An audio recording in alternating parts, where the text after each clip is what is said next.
Hey, welcome back to my channel. Now the backstory on this crewing opportunity started when some friends who owned a well-loved Hunter 460 sailboat took it from Juneau, Alaska and ended up in Ketchikan, Alaska and decided to sell it. Little did they know they'd parked it right next to Gunnar Ebbeson's boat and he was in the market for a Hunter 460.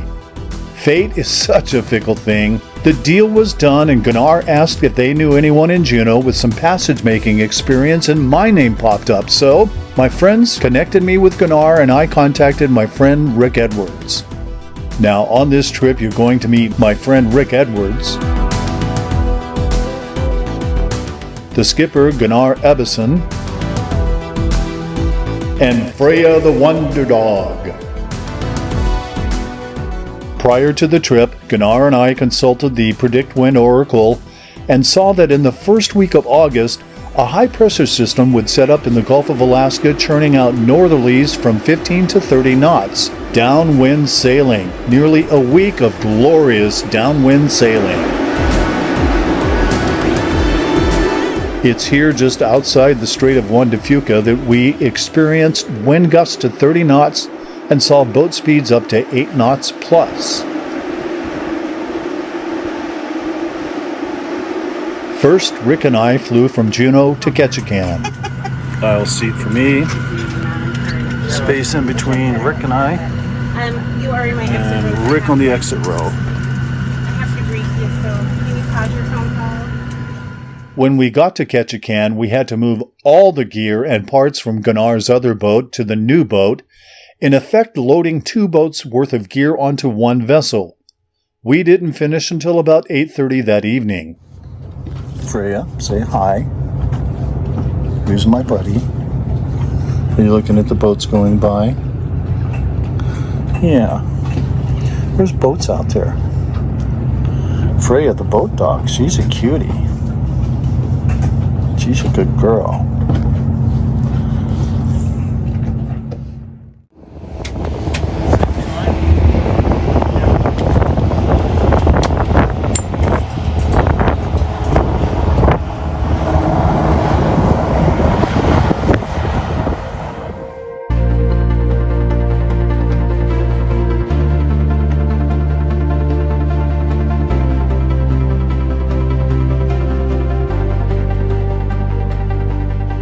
Ladies and gentlemen, fasten your self-inflating flotation devices and throw off the dock lines. Our flight plan today is to depart with Pinnock Island on your right,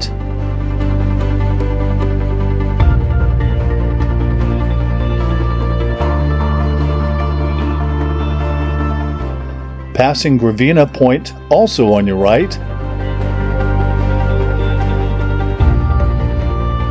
then we're out into the infamous Hecate Strait, which has a lot of shipping traffic that we had to dodge in the middle of the night using the radar and AIS systems on board. Next, it's out into the sometimes unpredictable Queen Charlotte Sound. Our flow plan was to stay inside of Haida Gwaii Island to catch a bit of a break from the ocean swells. Eventually, we'll reach the amazing Vancouver Island, all 283 miles of it. It holds the distinction of being the largest and most populous island along the entire west coast of the Americas. Lastly, we'll enter the broad and wide Strait of Juan Fuca, the entrance to Puget Sound, and the primary outlet for the only sea in North America, the Salish Sea. At 96 miles long, it can be a tumultuous body of water at times. Our final destination is here, Port Townsend, on the northwest tip of the Olympic Peninsula, a city of some 10,000 people. It's well known for its Victorian architecture and wooden boat festival.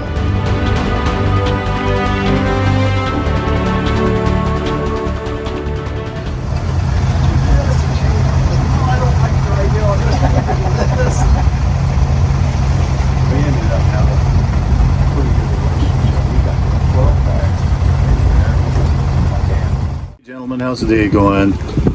You want to go Facebook Live? It's going, no, I don't. It's going great. All right. It's really going Well, this great. is at least going on Facebook. Yeah, nice. This is why we came. Yeah. This is why we can Absolutely. Wind at our backs. What are we doing for speed? So And we're 6.1 knots now. We are on a broad beach. Our parent wind is 14 knots. It couldn't be better. got this thing dialed in. We're doing great.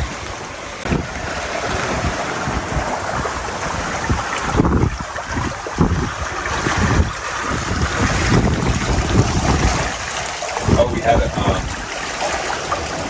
humpback following us. It was behind the boat, probably, it was, I don't know, 500 yards or something like that.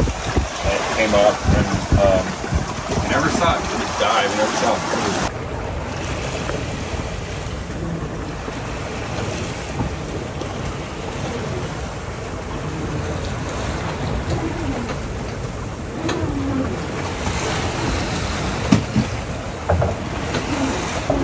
Okay, doing nighttime navigation. Coming in over some shoaling. I've got the forward-facing sonar set for 100 feet.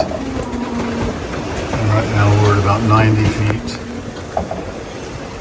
And our depth at 7.4 knots.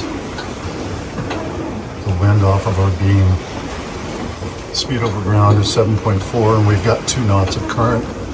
So we're actually doing 5.3 knots in the water.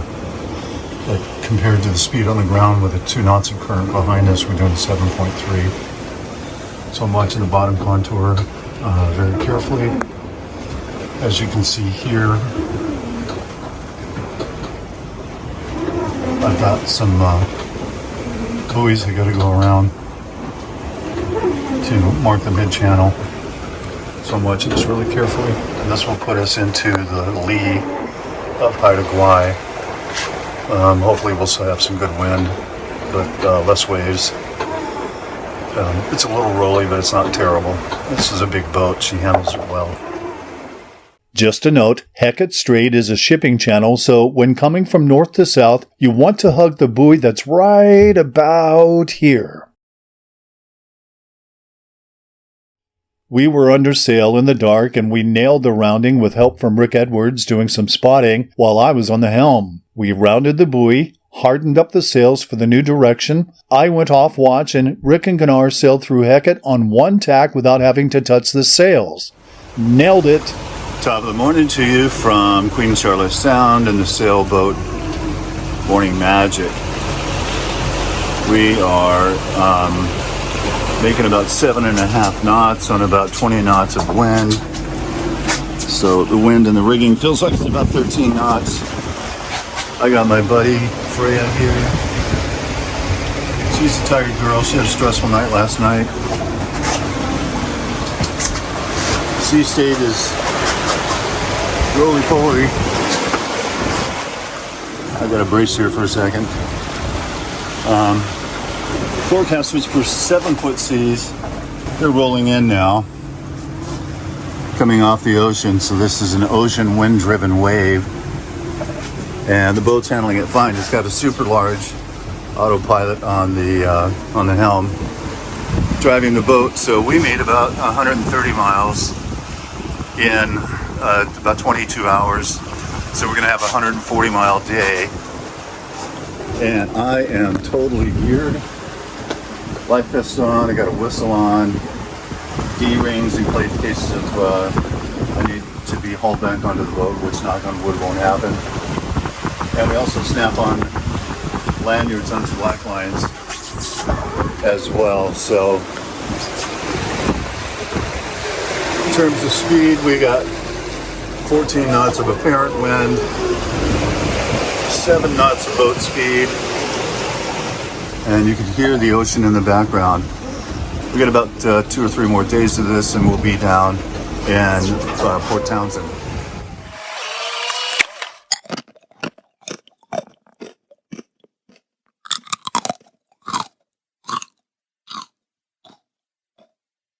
Well, good morning, everyone. It is Sunday, about 8 o'clock in the morning, and I just got back on watch. Been a pretty exciting night so far. Winds have picked up. We're sailing dead downwind. We got the spinnaker out on the starboard side on a pole, and we've got the main out on the port side, prevented with a line to keep it from accidentally jibing. The sea state is pretty robust.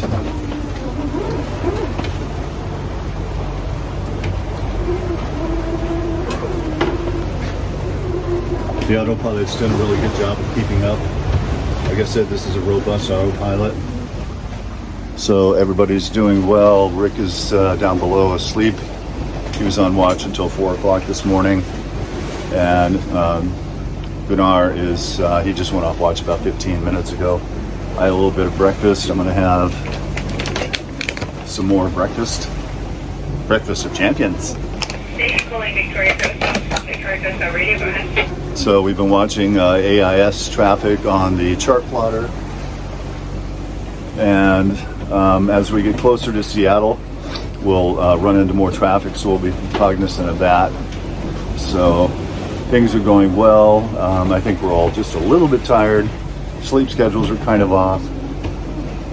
But what we do, and this is what I told everybody, we need to sleep when we're off watch, okay? Eat, sleep, work. So those guys are catching up on their sleep. I kind of caught up on mine. We are at the northern tip of Vancouver Island, and our roughest weather is from the northern tip down about 50 miles. There's a point, a peninsula that sticks out that compresses the wind. When the wind comes down, it bunches the wind up and it goes around that peninsula. So had a beautiful sunrise this morning. I didn't get a video of it, we were kind of busy. But so that's where we are, for those of you who are interested. It's been quite the adventure, a good learning experience. Rick is doing really well. He's the oldest member of the crew, but he's keeping up with the rest of us young guys. It's hilarious, isn't it?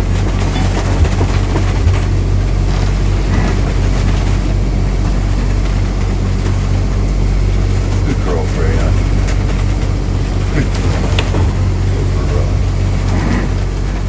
Okay, here's your update.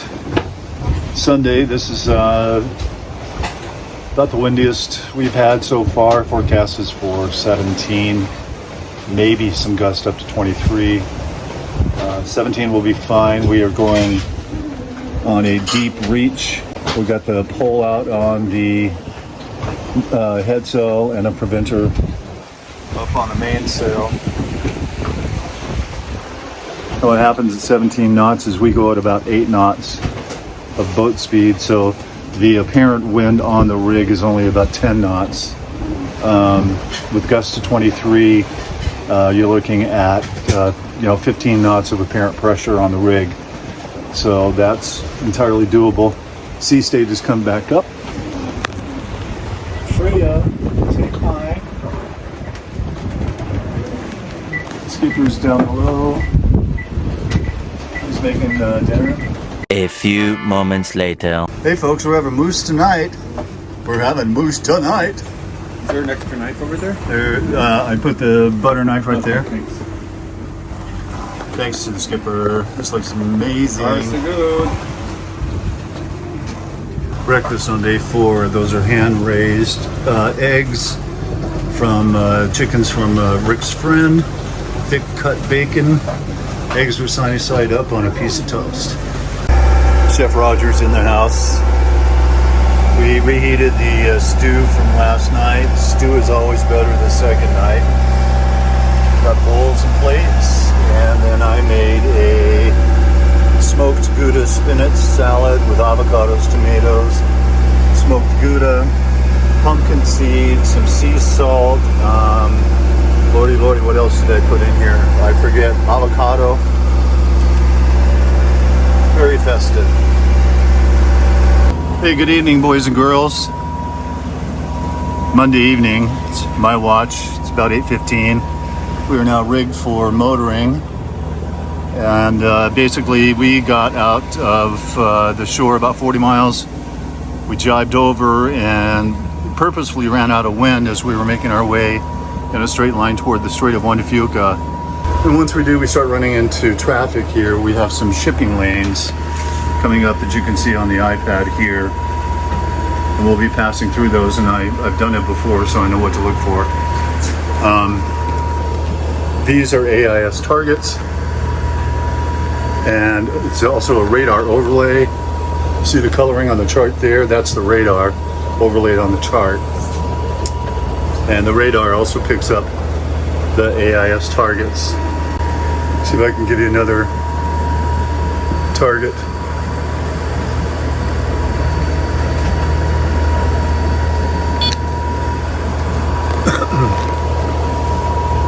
Raw Spirit. Speed over ground is 3.4 knots.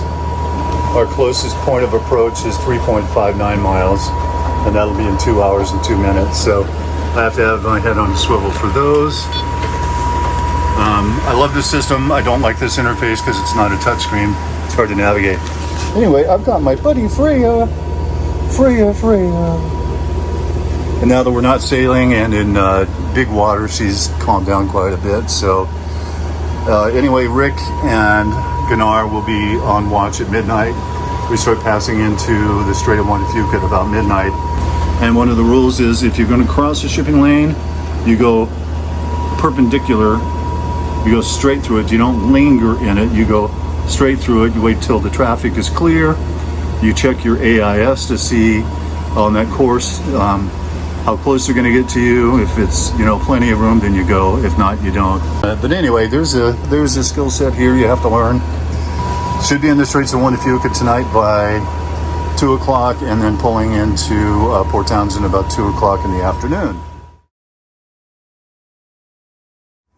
Good morning from the Strait of Juan de Fuca. Been a long time. It's 7 o'clock, 7:30 in the morning on Tuesday. We are about 5 hours out from Port Townsend.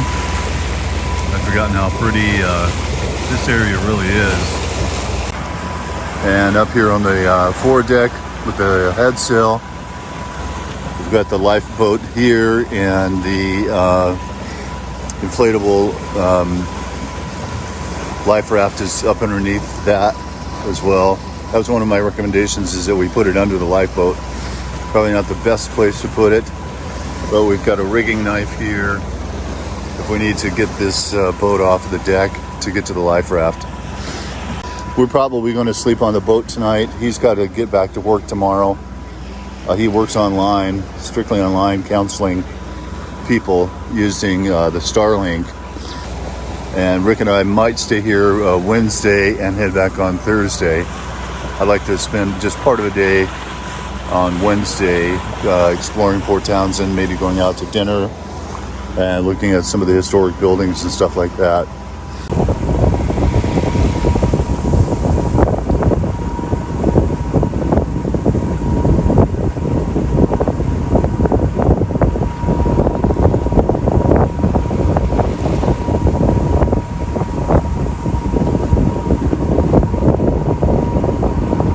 What is it, Freya? What do you smell? 3 knots. The current's 3 knots? No, the current's 3 knots, yeah. Yeah.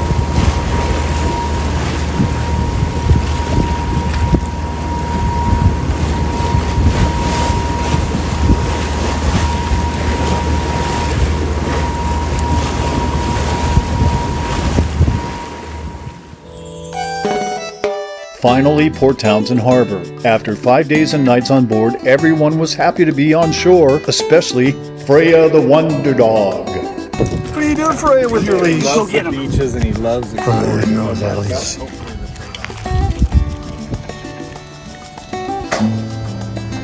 Usually a skipper treats the crew to a nice meal once they arrive, and Gunnar did not disappoint because La comida en Hacienda Tizapan es muy deliciosa. It's too short to spend 6 months looking for a damn boat when you want to be sailing. Yeah, and rooms packed literally from the floor up to the ceiling. And it's not just randomly in there, plus stuff on the deck. So Rick and I spent Tuesday night on board Morning Magic, got up Wednesday, said our goodbyes to Gunnar and Freya, and of course started the day with a great breakfast at the Point Hudson Cafe. I mean, just check out this menu.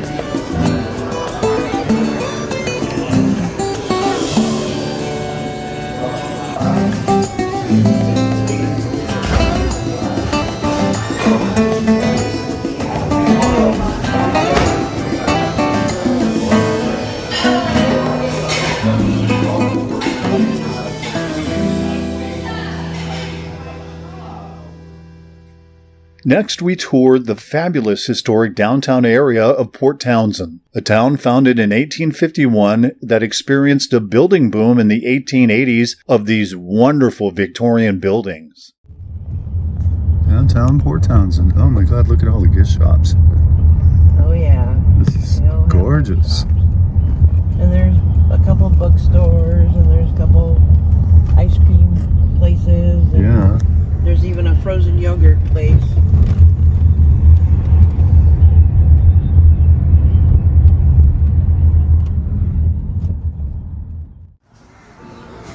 Antique typewriter shop.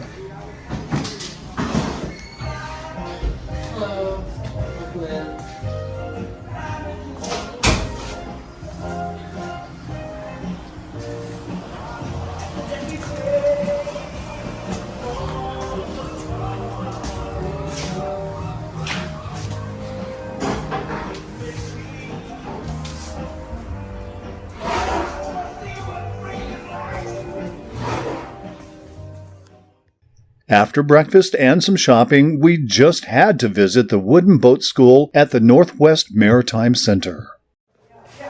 Oh yeah, the clean stuff. What wood did you use? Yeah, absolutely. Yeah, great. Glassed over cedar. Not quite sure. We can form it as you like. I mean, No, you can lots form to it. do, and the size, what about the length? Now we're going to cut it. Good, yeah. You really have to learn.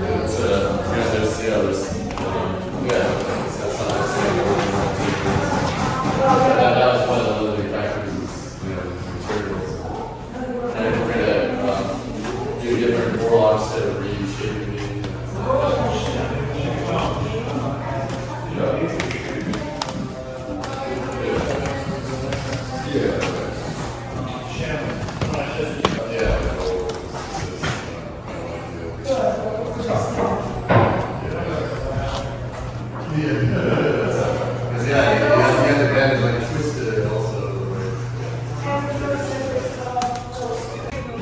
The sides, and they're flared so that you have more stability when it Right. tilts, because they would fish over the side. And then flat bottom, maybe with a little rocker in it. Tombstone stern. But this looks like a Phil Bulger type design. What you do. I'm looking at this